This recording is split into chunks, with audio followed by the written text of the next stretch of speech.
Hello and welcome to the Argyle Cybersecurity Solutions CISO Summit. My name is Vicki Lynn Brunskill with Argyle. It's great to have everyone joining us today.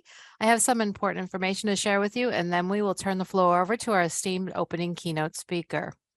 First, we'd like to take a moment to thank today's sponsor, Lacework. Our sponsor is committed to providing you with valuable content and a great overall experience today.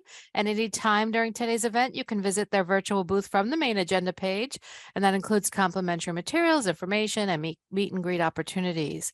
We also welcome you to stay socially connected during today's event. For those of you who are active tweeters, please use the hashtag Argyle Digital and follow us on Twitter at Argyle Exec Forum. Also, be sure to follow Argyle on LinkedIn for special announcements. I'd just like to take a moment to touch on our content neutrality policy, which we've curated based on the feedback we received over the years from our members. We have worked closely with our speaking faculty to ensure that you receive a set of balanced and neutral viewpoints during the sessions today, and we appreciate our members' support of this policy. Finally, and most importantly, we want to hear from you. So during each session, we encourage you to submit your questions and comments in the Q&A box on your screen. And following each presentation, we've set aside time for our speakers to weigh in on those questions. Thank you again for joining us today. So let's get started. Without further ado, I'd like to introduce Jarek Beeson, Chief Information Security Officer, Commercial Bank, Capital One. We are so excited to have Jarek for his opening keynote presentation titled Leadership Update, Addressing SaaS Security Risks. Welcome, Jarek, and over to you. Thank you, Vicki. As Vicki said, my name is Jarek Beeson. Let me get through the quick obligatory introductions and background before I hop right in. So here's a little bit about me. I've been in the industry my entire career, bachelor's and master's in cybersecurity, all the certifications and acronyms that people seem to care about in cybersecurity. Throughout my career, I've led programs for the National Nuclear Security Administration, RSA's Professional Services, Deloitte, and I'm currently the CISO for Capital One's Commercial Bank and their Capital One Software division. I'm pretty active in the community. I've advised multiple startups, including one that specializes in SaaS security, the topic of the day. I've also authored and helped author the Cloud Security Alliance's governing document on SaaS governance. I'm an instructor for 2 LinkedIn courses, including one that's coming out pretty soon on SaaS security, and I'm a regular contributor for Forbes.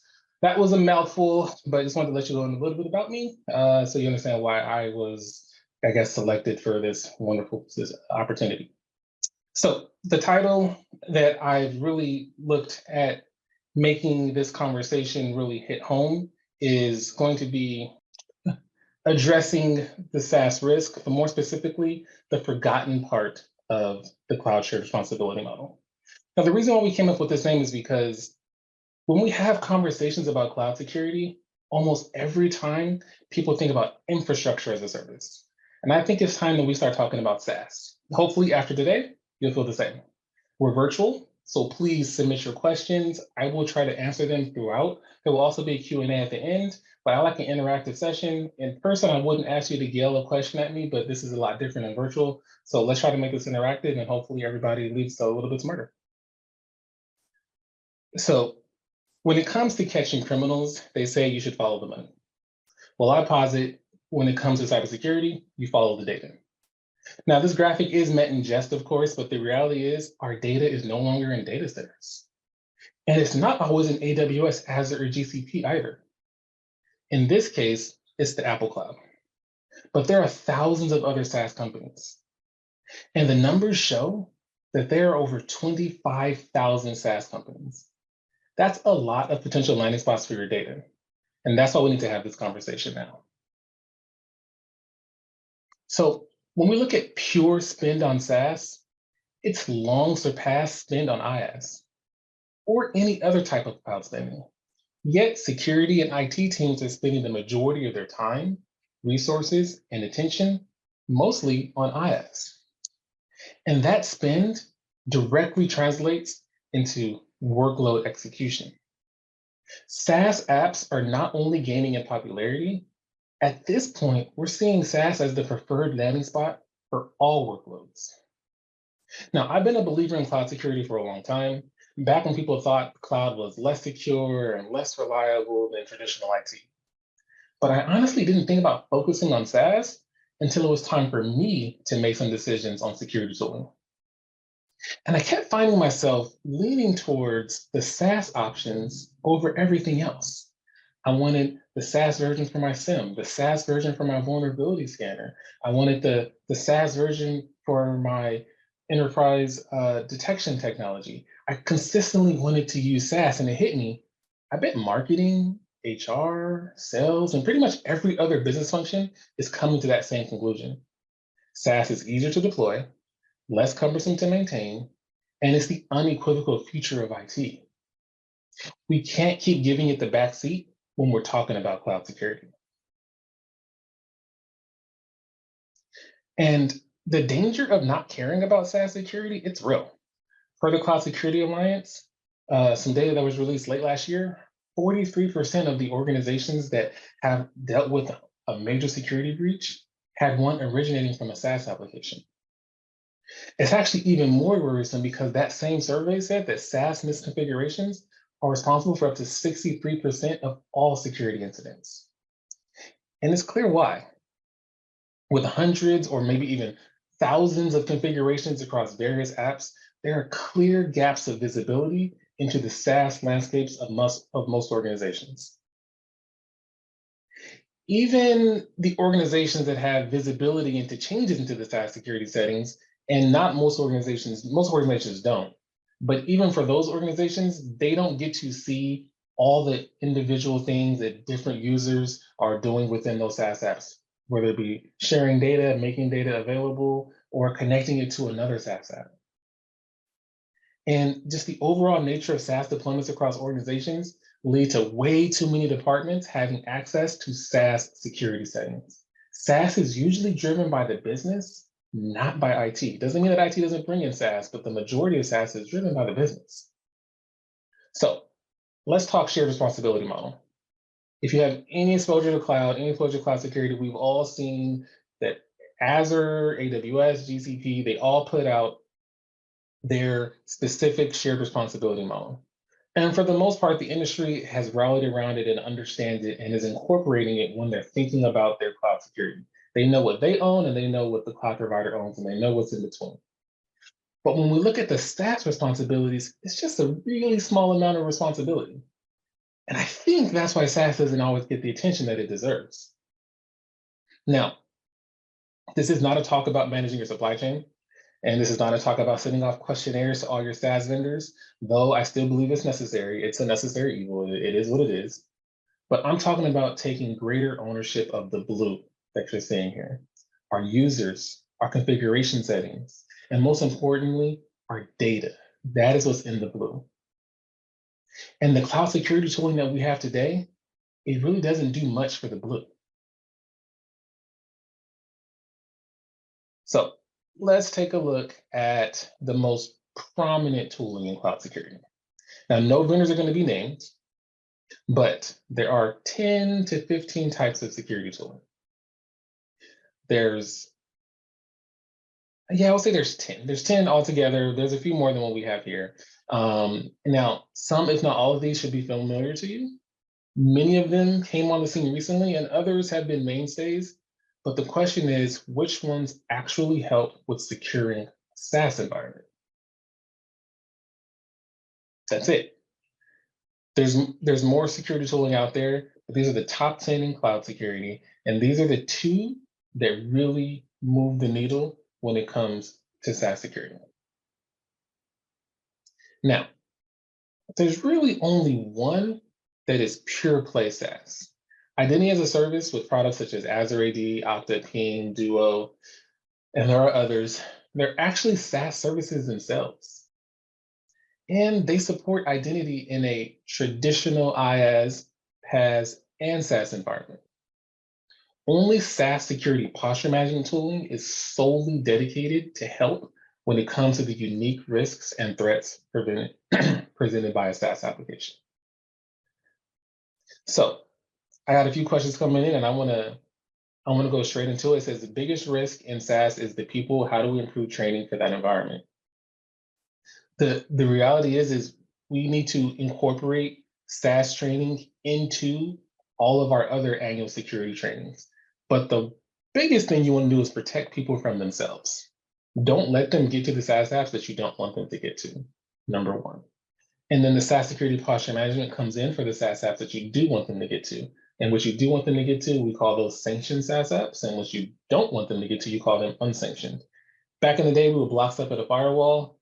There's different tooling now that we would use specifically for SaaS. Secure web gateways, proxies are really the main way of doing it today. All right, let's move on. So there's more than these four, but in no particular order, from my travels, from my experiences, and from conversations with my peers, these are the top 4 risks in the SaaS space. Now, these made the top 4 due to both prevalence and impact. There are more impactful things and there are things that are less prevalent, but the intersection of prevalence and impact is how we ended up with these 4 things. And to the right of the risk are questions you can take back to your workplace today. You need answers to all of these questions. You want to mitigate the risks to your SaaS environments, start with some of these questions. Now, I'm gonna stay on this slide for a while. Feel free to take a screenshot. I'm not providing the slides afterwards, but this is what we call the money slide. So feel free to take a screenshot and hopefully this will benefit you. So let's start with inventory and discovery. You want to define which SaaS applications are sanctioned or allowed and which ones are unsanctioned or not allowed, as we just alluded to.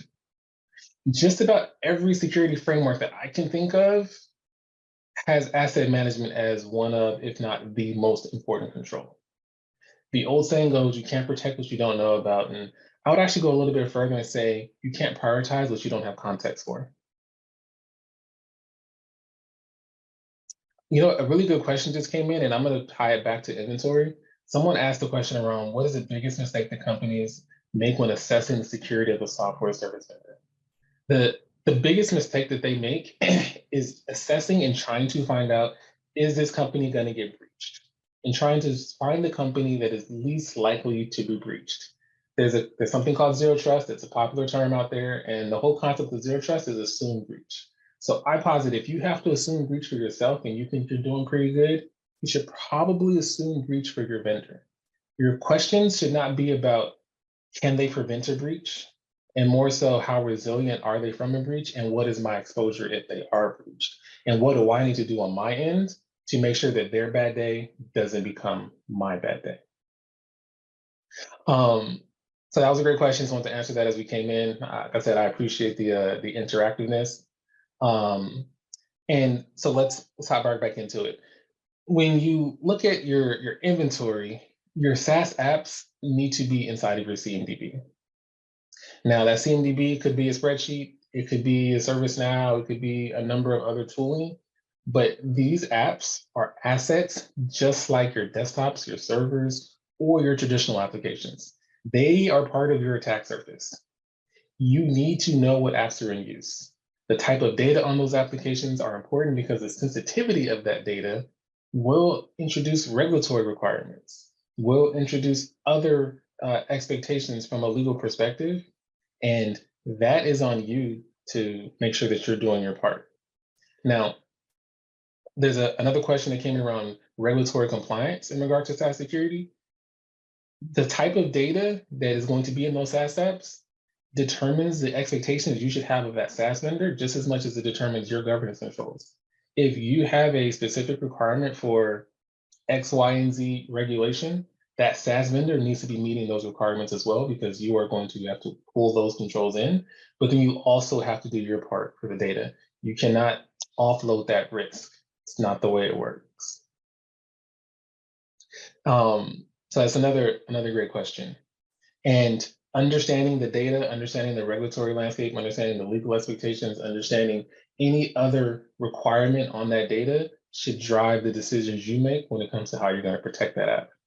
You also need to know what APIs and what hooks are in place back to your other applications, both the things that you have to grow on your own or the things that are commercial off the shelf. Next up is identity and access management. You may have heard the phrase that identities are the new perimeter. Now, this is mostly due to the advent of the cloud, more specifically, SaaS. First and foremost, single sign-on and two-factor authentication is a must. Organizations, for the most part, have figured that part out. That is When I see organizations wrap their arms around SaaS, that is where I see them spending the majority of their time. Now, heads up, you can only integrate that if you're using the enterprise version of the SaaS app. So when people sign up for the free versions of SaaS, most likely it does not allow you to integrate with SAML or OAuth or any of the other integrations that you want to use with your identity solutions. So that's really important to identify whether you're using it for yourself or you identify users that are using the free versions. So treat your SaaS apps like any other app. Govern the identities, limit access creep, terminate accounts when they're no longer needed.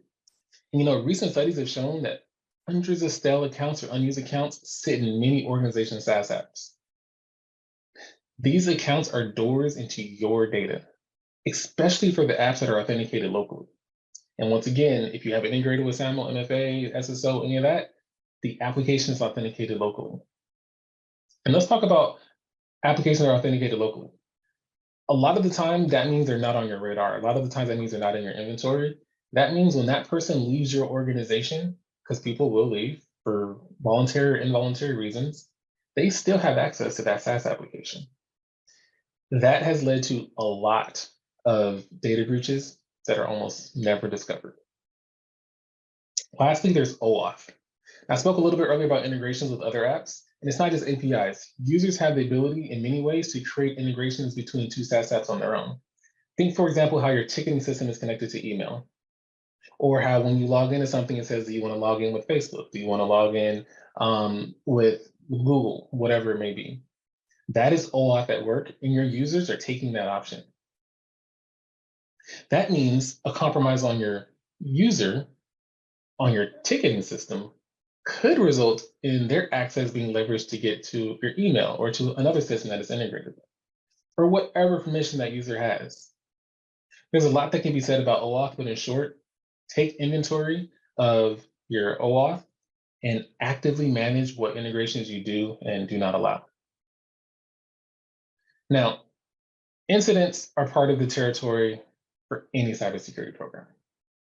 Most people have an incident response plan. They've tested out that plan, and they have decent, if not better than decent, alerting solutions in place.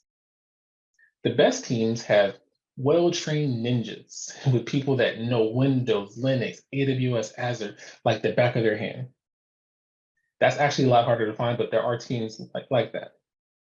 But when it comes to SaaS, the best response most people have in place is disable the authentication source, call the provider. That's just not going to be enough. You need logs. You need to know what upstream and downstream implications exist because of those risky integrations I discussed earlier. You need an incident response playbook for your SaaS environments. Depending on the app, you may need a unique one per app. How you respond to an incident inside of Box.com will look a lot different than how you respond to an incident in Salesforce or how you respond to an incident in ServiceNow. But all of those places are arguably integral to your organization and most likely have really sensitive data. But all of those applications also have a bunch of other hooks, a bunch of other tentacles that are going out into other places, a bunch of other ways that the attacker could expand and move laterally SaaS to SaaS. If one of those apps are compromised, ask yourself today, do you know what other downstream implications that introduces? If you just shut off access to Salesforce, do you know today what other APIs they could have wrote into what other applications and what other applications you need to start investigating? Now, Salesforce and Workday are just a few of the examples, but there are a ton of others. You need a SaaS playbook specifically for the apps that matter most to you, and you should test those playbooks out and do exercises just like you would do any other incident. The future of IT is cloud, and the future of cloud is SaaS in many ways. So get ahead of that. Now, you choose what's best for you, but just don't make the mistake of thinking that SaaS response is like all the other response plans that you have. Now, lastly, there's misconfiguration. Most large SaaS providers provide guidance on how to configure their applications to maximize security. Is your security team even aware of this? Is your team governing compliance of those settings? Would your team even know if something changed? Gartner is famous for saying that north of 95% of all cyber breaches in the cloud will be the result of human error. That really comes down to how it was configured or used. And I'm gonna pick on cloud storage solutions for a minute. These are a use case where data is made, there's a use case where data is made available to the entire internet. You see it with S3 buckets, you hear about that kind of thing all the time. Well, the same thing happens in your SaaS cloud apps. It doesn't get the same coverage as S3 bucket exposed to the entire world, but it's no different than OneDrive exposed to the entire world. And the more popular ones, Dropbox, Box.com, OneDrive, Google Drive, and so on, you need to not even allow it if you don't need to. There's actually a setting for that. And if you do need it, govern the use of it. Someone asked earlier about awareness. Make your employees aware of the risks via your training about sharing data externally in these SaaS apps. As a security team, you should have guardrails up so that you can have eyes on the environment. You should know when these things occur. And that's where the secure software SaaS security posture management comes in, SSPM. But you want to know when a change is made that is risky. You want to be aware so that you can investigate it. People, for the most part, have figured this out for O365 because O365 comes with a lot of that tooling. But there are so many other SaaS apps that are just as bad. Project management applications, Calendly, something that a lot of organizations are using, can have sensitive data in it, potentially. You just want to be aware of those things and you want to put the guardrails up. Now, if best practices are in place, usually it doesn't require you to add anything additional. It's to follow the settings the SaaS provider has offered up to you. So there you have it. In conclusion, more and more businesses are shifting towards SaaS solutions. It's crucial to understand the shared responsibility model when it comes to SaaS security. Now, while SaaS providers are responsible for the security of their infrastructure and software, customers such as yourself need to take ownership of your own data, your own configuration settings, your users. I like to say that SaaS shared responsibility, the SaaS shared responsibility model is like a potluck dinner.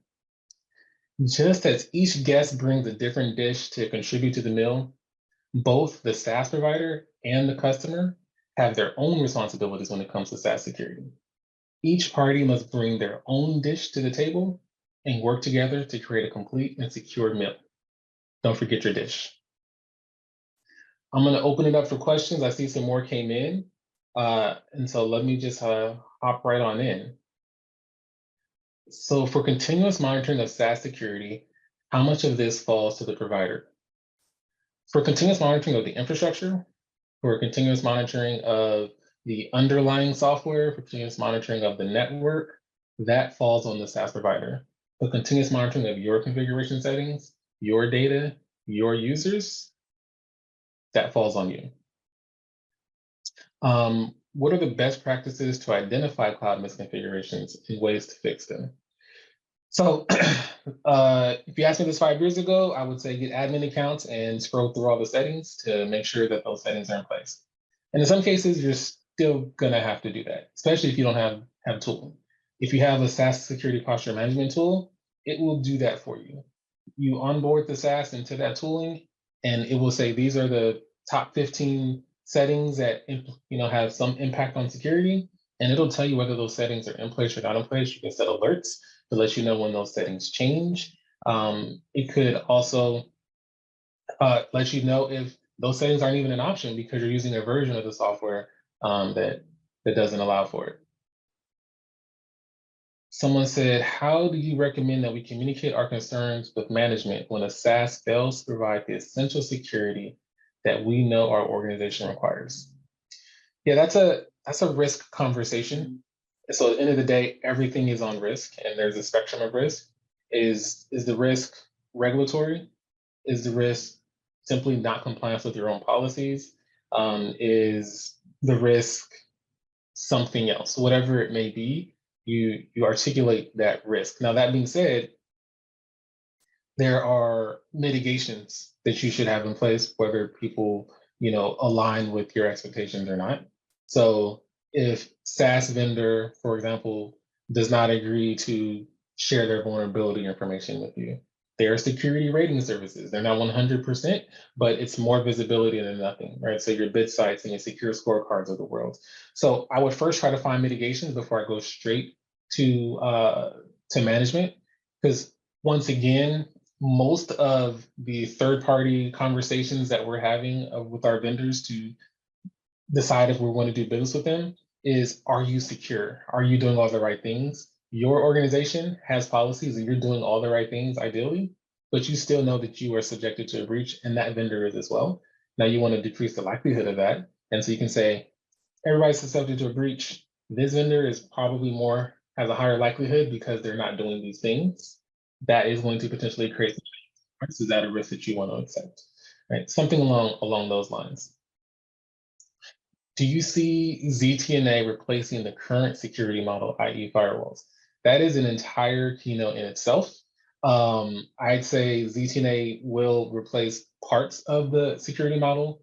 Firewalls and ZTNA can go hand in hand, but ZTNA acknowledges that the firewall is just one of the controls and it is not the control, especially because of SaaS applications. Firewalls are not going to prevent any incident from occurring specifically in a SaaS application because that traffic does not flow through the firewall. That being said, certain SaaS apps, you can mandate that they can only be accessed from your environment. And that's when the firewall does come into play potentially. So there are ways that you can pair ZTNA and firewalls together, especially with secure web gateways. How do you assess your supply chain risk that leverages multi-cloud?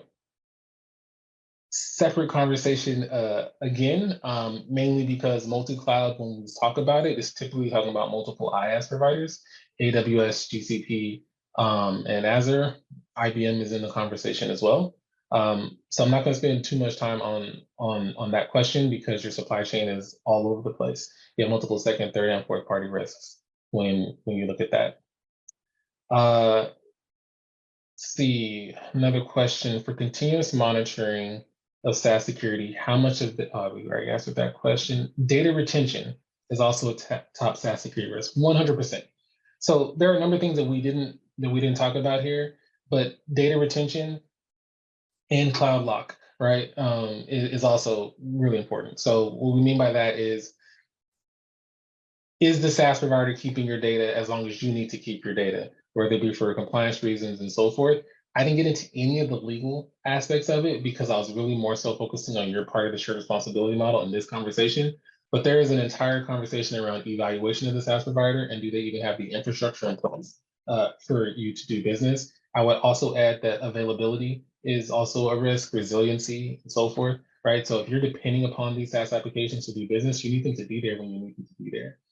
We only talked about the 4, and these are the 4 that you have control over, but there's another spectrum of risk that also needs to be addressed. So great point there. All right, well, thank you guys. I appreciate your interaction. I appreciate you guys being highly engaged, and go out there and secure your part of the SaaS shared responsibility model. Back to you, Vicki.